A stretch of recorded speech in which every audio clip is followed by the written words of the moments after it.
So ayan guys, nandito ko na naman sa channel ko. Ngayong araw, tatalakayin natin ang pinakamabilis na wifi sa buong mundo. Alam nyo ba, ang Japan ang pinakamabilis na wifi sa buong mundo? Pero may mas mabilis pa dun. Yun ang utos ng ating mga nanay. Sisimulan na natin ngayong araw ang 5 utos ng mga nanay.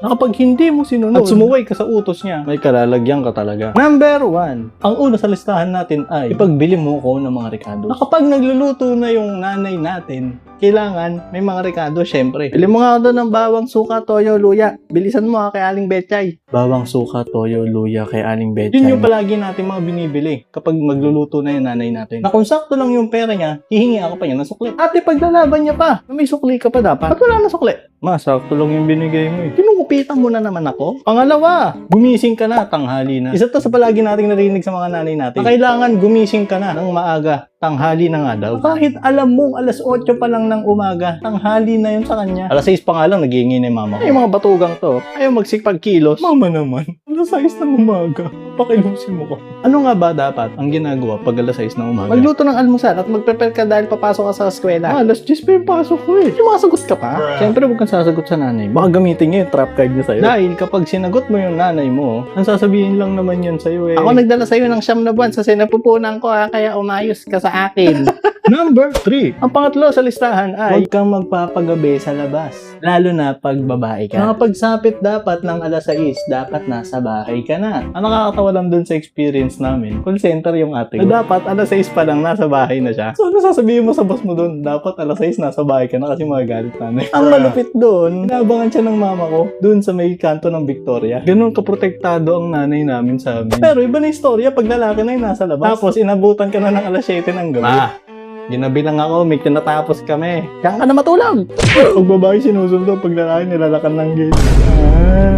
Pang-4. Kung ang tatay ay may pinapaabot na gamit na hindi mo alam kung ano yun. Ang nanay naman ay may pinapakuwang gamit pero wala na nandoon. Pero ba siya yung naghanap? Nandun yun. Nak, kunin mo nga yung cellphone doon sa kwarto. Saan banda nakalagay ma? Nandyan banda sa cabinet. Saan dito? Pag ako pumunta dyan, makikita ko yan. Anong tawag mo dito ha? Ano tawag mo dito? Cellphone po. Ay, sumasagot ka pa. Alam mo, may ganun talagang instance eh. Yung pag ako yung naghahanap ng gamit, wala doon. Pero pag nanay ko yung naghahanap, nandoon. Na parang inutusan niya yung gamit. Pag nandun na siya, kailangan magpakita. Kasi papamukha niya sa'yo, nabulag ka.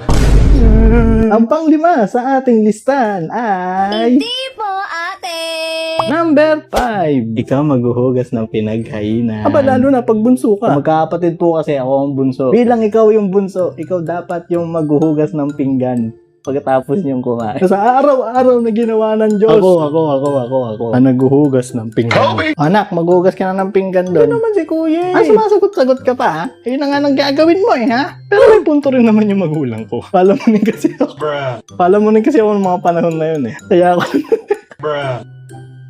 Kaya ako lang talaga maghuhugas. Nagtatrabaho si ate, nagtatrabaho si kuya, nagtatrabaho si papa, si mama, nag-aasikaso sa amin. Tapos syempre ako, taga-Lamon lang. Kaya ako dapat maghuhugas. So yun, base lang naman to sa mga experience na nangyari sa aking buhay. Pero hindi natin matatanggi na lahat ng payo ng magulang natin is dinala natin hanggang paglaki natin. Na nakakatulong pa rin hanggang ngayon. Ikaw ba? Anong hindi mo kakalimutan payo ng iyong nanay? Comment mo na yan sa comment section na magkaalaman tayo. So yun lamang po ang segment natin ngayong araw tungkol sa 5 utos. Tapos ka na mag-vlog.